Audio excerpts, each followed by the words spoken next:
పొలం, ఇల్లు, స్థలం, అపార్ట్మెంట్స్, లేఅవుట్స్, ఫామ్ హౌస్లు అమ్మాలనుకున్నా లేదా కొనాలనుకున్నా భవిష్యత్ తరాలకు ఖచ్చితమైన భరోసా భూమిపై పెట్టే మీ పెట్టుబడి. సులభ వాయిదా పద్ధతిలో ప్రాపర్టీ కొనుగోలు చేయాలనుకుంటున్నారా? Contact JK properties. You dream it, we find it. 7799993699. పట్టరానంత కోపం వచ్చి ఇబ్బందులకు గురవుతున్నారా? వీటిని తింటే కోపం ఇట్టే తగ్గిపోతుంది. కోపం అనేది సహజంగా చాలా మందికి వస్తుంటుంది. అయితే కొందరు దాన్ని కంట్రోల్ చేసుకుంటారు, కానీ కొందరు కోపాన్ని అస్సలు నియంత్రించుకోలేరు. దీంతో అనేక ఇబ్బందుల్లో పడిపోతుంటారు.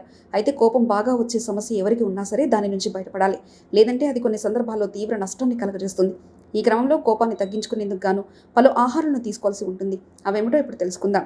కాలిఫోర్నియా యూనివర్సిటీ పరిశోధకులు చెప్తున్న ప్రకారం ఆహారంలో కొవ్వు పదార్థాలు అధికంగా తీసుకుంటే దాంతో కోపం బాగా వస్తుందంట. కనుక కొవ్వు పదార్థాలను తక్కువ తీసుకోవాలి.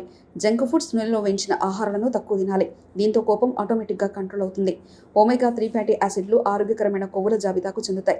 వీటిని రోజు ఆహారంలో తీసుకుంటే కోపం నియంత్రణలోకి వస్తుంది. చేపలు, అవిసె గింజలు, గుడ్లు, బాదాం పప్పు, వాల్నట్స్ వంటి వాటిలో ఒమేగా 3 ఫ్యాటీ యాసిడ్లు అధికంగా ఉంటాయి. కనుక వాటిని తీసుకుంటే అధిక కోపం తగ్గుతుంది. డోపమైన్ స్థాయిలను పెంచే చేపలు, చికెన్లు, గుడ్లు, చీజ్తో పాటు పుట్టగొడుగులను కూడా తరచూ తీసుకోవాలి. దీనివల్ల కూడా కోపం తగ్గిపోతుంది.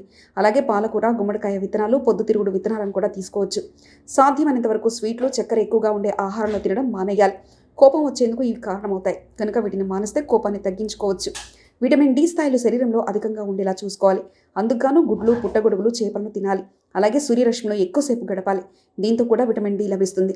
ఇది రోగ నిరోధక శక్తిని పెంచి ఎముకలను దృఢంగా చేయడంతో పాటు కోపాన్ని కూడా తగ్గిస్తుంది. వంకాయలు, డ్రై ఫ్రూట్స్, టమాటాలు, చిప్స్ వంటి ఆహారాలను మానేయాల్సి ఉంటుంది. ఇవి కోపం అధికంగా వచ్చేందుకు కారణమవుతాయి. కనుక వీటిని మానేస్తే కోపాన్ని తగ్గించుకోవచ్చు.